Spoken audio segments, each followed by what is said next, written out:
Everyone, आज हम discuss करने वाले हैं ई इनवॉइस प्रोसेसिंग के बारे में। टैली प्राइम 5.0 के अंदर कोई भी आप इनवॉइस रेज करते हैं तो उसमें ई इनवॉइस और ई वे बिल कभी कभी आपका रिजेक्ट हो जाता होगा। ठीक है, तो ई इनवॉइस और ई वे बिल का क्या प्रोसेस होता है, उसमें क्या चेकलिस्ट फॉलो करनी चाहिए, किन किन पॉइंट्स का आपको ध्यान रखना चाहिए, तो वो हम डिस्कस करने वाले हैं इस सेशन में।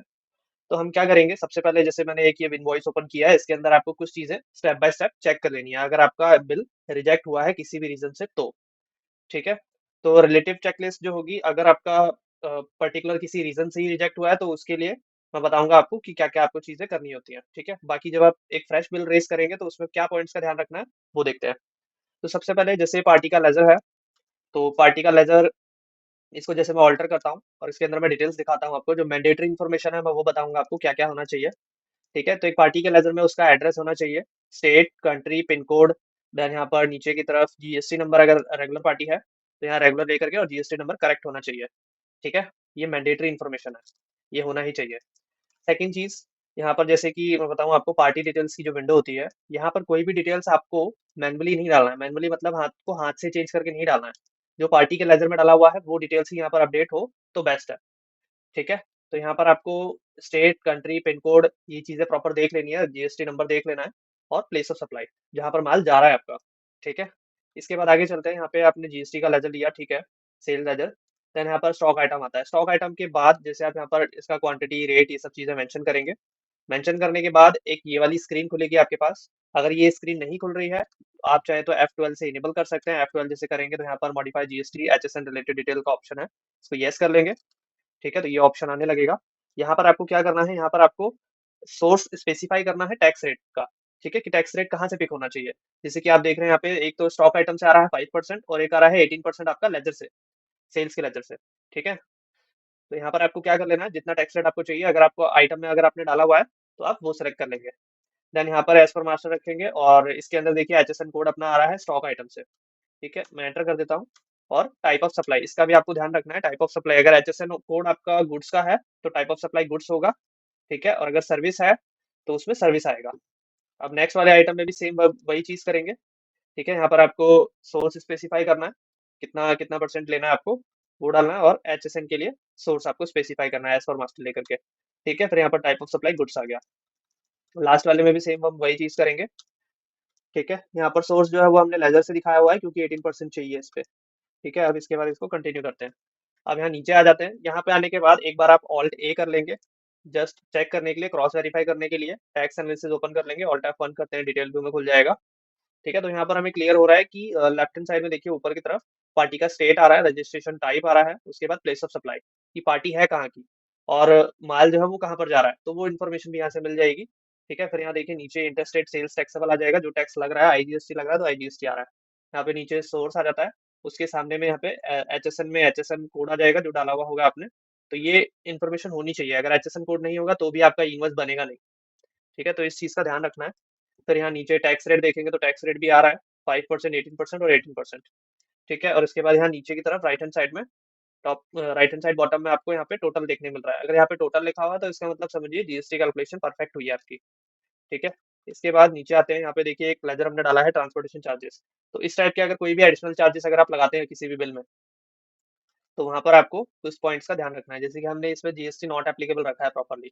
अगर सपोज करिए कि मुझे इस पे जीएसटी लगाना होता, ये 7274 जो आया है जीएसटी, अगर मैं ये चाहूँ कि 56,300 प्लस 200 के बाद जीएसटी लगे, ठीक है, तो मैं क्या करूंगा, इस लेजर को मैं ऑल्टर करूंगा और यहाँ पे, या फिर मैं एक नया लेजर बना के दिखा देता हूँ, मैं इसमें चेंज नहीं कर रहा हूँ।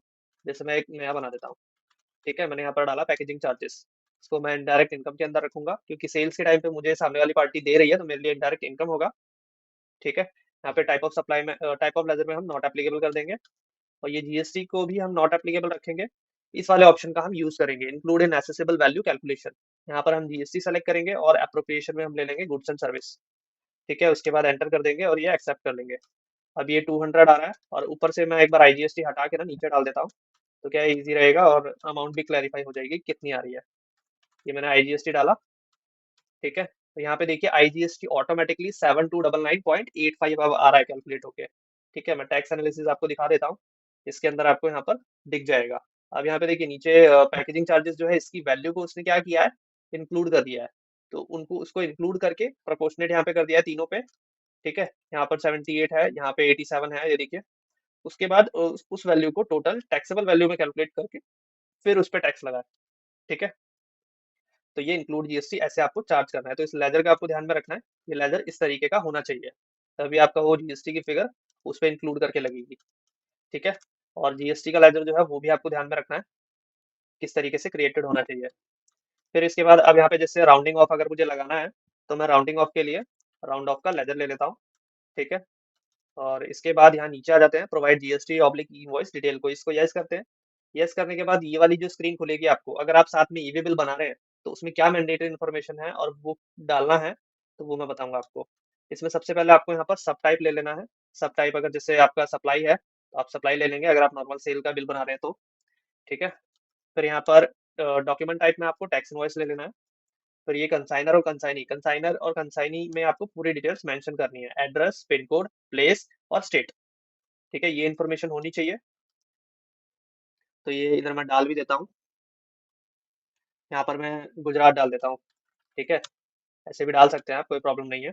फिर यहाँ पर आपको पिन कोड डालना है, पिन टू पिन डिस्टेंस डालना है, जो ये वाला कंसाइनर का पिन कोड है वहां से लेकर कंसाइनी वाला जो पिन कोड है, तो इन दोनों के बीच जितना भी डिस्टेंस होगा उतना आपको यहाँ पर डालना है। ठीक है, जितना डिस्टेंस हो रहा है उतना डिस्टेंस आपको उधर मेंशन करना है। ठीक है, मैं अभी यहाँ पे अप्रोक्सीमेट ही डाल रहा हूँ, और आपको मैनुअली नहीं डालना है, आपको पोर्टल से चेक करके डालना है, जिसके लिए ऑप्शन दिया हुआ भी है राइट हैंड साइड में, कैलकुलेट डिस्टेंस ऑन पोर्टल। ठीक है, तो वहां से आपको चेक करके डालना है। फिर यहाँ पर ट्रांसपोर्टर नेम और ट्रांसपोर्टर आईडी, अगर कोई ट्रांसपोर्टर है तो आप ट्रांसपोर्टर आईडी डालेंगे। अगर ट्रांसपोर्टर आईडी नहीं है तो ये ऑप्शन नन रहेगा, ट्रांसपोर्टर नेम वाला। ठीक है, और ट्रांसपोर्टर आईडी वाला एरिया ब्लैंक रहेगा। और अगर आप डाल रहे हैं ट्रांसपोर्टर आईडी, तो आप उसका लेजर क्रिएट कर सकते हैं, जैसे कि यहाँ पे लिस्ट ऑफ लेजर में एक एबीसी ट्रांसपोर्ट करके आ रहा है, उसमें एक्चुअल में डाला हुआ नहीं है, वो मैंने बना के रखा है डमी के लिए, जिसमें आपको दिखा भी देता हूँ। अगर उसका लेजर होगा ऐसा, तो उसके अंदर ट्रांसपोर्टर आईडी जो आप डाला होगा आपने, उसके बाद यहाँ पर जैसे आपने यहाँ ट्रांसपोर्टर आईडी डाल देंगे जीएसटी नंबर में, ये एक ऑप्शन आता है set alter additional GST detail, आप इसको यस कर लेंगे ना, तो यहाँ पे आपको ऑप्शन मिलेगा इज द पार्टी या ट्रांसपोर्टर, अगर वो ट्रांसपोर्टर होगा तो आप इसको यस कर लेंगे, तो वो इस लिस्ट में दिखने लगेगा जब भी कभी आप सेल का इनवॉइस रेज करेंगे, तो ट्रांसपोर्टर नेम के लिए वो लिस्ट में शो होगा। ठीक है, वो कर लेना है। उसके बाद पार्ट बी, आपके पास ऑप्शन होता है या तो आप ट्रांसपोर्टर आईडी डाल सकते हैं या व्हीकल नंबर डाल सकते हैं, अगर दोनों है तो दोनों भी डाल सकते हैं। अब पार्ट बी के अंदर आपको रोड सेलेक्ट करके और यहाँ पर व्हीकल नंबर डाल देना है। अगर पार्ट बी सपोज करिए आप नहीं डाल रहे, आपके पास व्हीकल नंबर नहीं है, आप सिर्फ ट्रांसपोर्टर आईडी डाल रहे हैं, तो आपको क्या करना है, मोड को नॉट एप्लीकेबल ही रखना है। ठीक है, इस बात का ध्यान रखिएगा। फिर नेक्स्ट स्क्रीन खुलेगी ई इनवॉइस वाली, जहां पर आपको बिल टू प्लेस मेंशन करना है और शिप टू प्लेस मेंशन करना है। तो बिलिंग प्लेस आपका अपना आ जाएगा। ठीक है, जो बिलिंग प्लेस होगा आपका, जैसे मैं यहाँ डाल देता हूँ, मैंने ये डाल दिया मुंबई। ठीक है, यहाँ पर मैं गुजरात डाल देता हूँ। तो अगर आपको स्टेट के अंदर अगर एक्चुअल प्लेस मालूम है तो आप प्लेस का नाम भी डाल सकते हैं, अदरवाइज स्टेट का नाम भी डाल सकते हैं। ठीक है, फिर उसको आपको क्या करना है, एंटर करके और एक्सेप्ट कर लेना है। आप एक्सेप्ट करेंगे तो ये आपका बिल रिजेक्ट नहीं होगा। ठीक है, और इसमें एक चीज आपको और ध्यान रखनी है, जो वाउचर का नंबर हम डालते हैं सेल के बिल का, तो उस नंबर में वो नंबर आपका 16 डिजिट से कम होना चाहिए, और उसमें कोई भी ऐसा ना हो कि आपने नंबरिंग जीरो से स्टार्ट करी है, जैसे अभी ये एच से स्टार्ट हुआ है तो ऐसा चल जाएगा, लेकिन ये स्टार्टिंग नंबर जो है ना वो जीरो से स्टार्टेड नहीं होना चाहिए, और कुछ स्पेशल कैरेक्टर्स जो होते हैं वो भी इसमें अलाउड नहीं होते, तो इन चीजों का आपको ध्यान में रखना है। ठीक है, तो कभी भी आपका बिल ई इनवॉइस या ई वे बिल के लिए रिजेक्ट नहीं होगा, हर बार वन टाइम में ही आप बना पाएंगे उसको। ठीक है, so thank you guys and see you soon in the next video.